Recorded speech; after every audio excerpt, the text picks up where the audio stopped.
Mr. Chairman, Administrator Slavitt, on Friday last, CMS issued a 5-paragraph memo on risk corridor payments for 2015.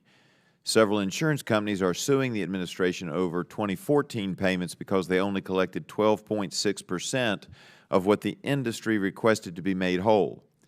In the last paragraph of the memo, your agency wrote, and I quote, "As in all cases where there is a litigation risk, we are open to discussing resolution of those claims. We are willing to begin such discussions at any time," end quote. Does CMS take the position that insurance plans are entitled to be made whole on risk corridor payments even though there's no appropriation to do so, yes or no? I think what we've always said is that the risk corridor payments are an obligation of the federal government, and I think that, yes or no? I think that statement is just standard practice. So it's yes. I'm sorry, can you rephrase the question for me, and I will? I'll restate it. Does CMS take the position that insurance plans are entitled to be made whole on risk corridor payments even though there's no appropriation to do so? And I took your answer as a yes. Am I correct? Yes, it's an obligation of the federal government. So it's a yes. Just waiting to hear you say yes. That's how you interpret that, yes, sure. Seriously? All right. Do you intend to use the judgment fund to make the risk corridor payments to insurance plans? Yes or no? I would say that further questions are, I would not be comfortable commenting on any current legal proceedings, and I'd prefer to. You did an invitation to settlement. There's no appropriation for the funds. Are you intending to use the judgment fund, yes or no? Again, this is a case before justice, and so I'd be more comfortable not talking publicly. So what you're saying is that you've turned this over to justice and you've talked to the Justice Department about the various suits? I personally have not. You have not. Can you get me the names by the 16th of September? Because this is a time sensitive. Can you get me the names of those people that have spoken with justice about this matter? Sure. Thank you. I appreciate that. Now, which insurance plans are suing or have indicated they intend to sue CMS or the United States in relationship to the risk corridor payments? I don't have a list with me. So and again, because it's time sensitive, can you get me a list by September 16th? Absolutely. I appreciate that very much.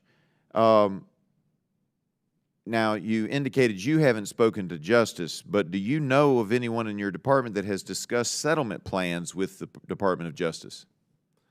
I know that our general counsel speaks to justice regularly, so I assume that they have, but I don't know any details. Well, I'm assuming that you authorized the memo that I quoted earlier where you created an invitation to settle. I would assume that you know that there were some discussions with justice prior to making an invitation to settle to these companies. Is that not correct? That's correct. That is correct. So there have been discussions by somebody with justice about how you're going to settle, and you don't know where the money's going to come from, but you assume somewhere it'll come from. Yeah, they're representing us, so we have, in fact, talked to them, yes. All right. I am curious, have you had any conversations about the lawsuits with your predecessor, who is now a top representative for the insurance industry, about the risk corridor situation, yes or no? No.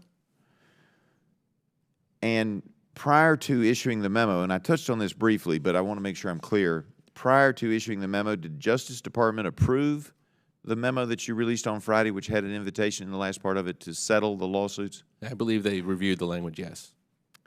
All right. And has CMS spoken with any insurance plan directly or indirectly about settlement of the risk corridor lawsuits? Yes or no? CMS has had inquiries from insurance companies, which we have then referred over to justice. And do you remember which insurance companies they were? I can get you that. If you can get me that by September 16th, I would greatly appreciate it, because it is a time-sensitive matter, as you can imagine. I do appreciate that. With the last few seconds that I have, I'm going to switch gears a little bit. And I've heard a lot of folks talk about the uninsured.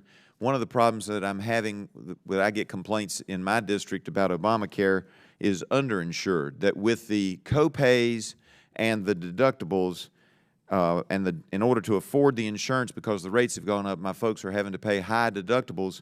They, in essence, don't have significant enough insurance, and when a catastrophic illness or injury occurs, they are finding that they are having to sell off assets that they've had to work for years, including homes, et cetera, And I'm just wondering, does anybody keep numbers on those who I would call the underinsured? They may have a plan, but not one that keeps them from being financially crippled should they have a catastrophic illness or injury.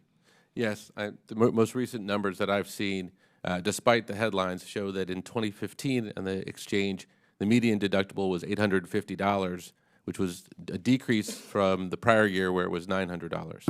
And all I can say, Mr. Slavitt, to that, Administrator Slavitt, to that is that when folks come up to me at the New River Valley Fair who are average, hard-working folks in a relatively poor district, that's not what they're telling me. My time is up. I yield back.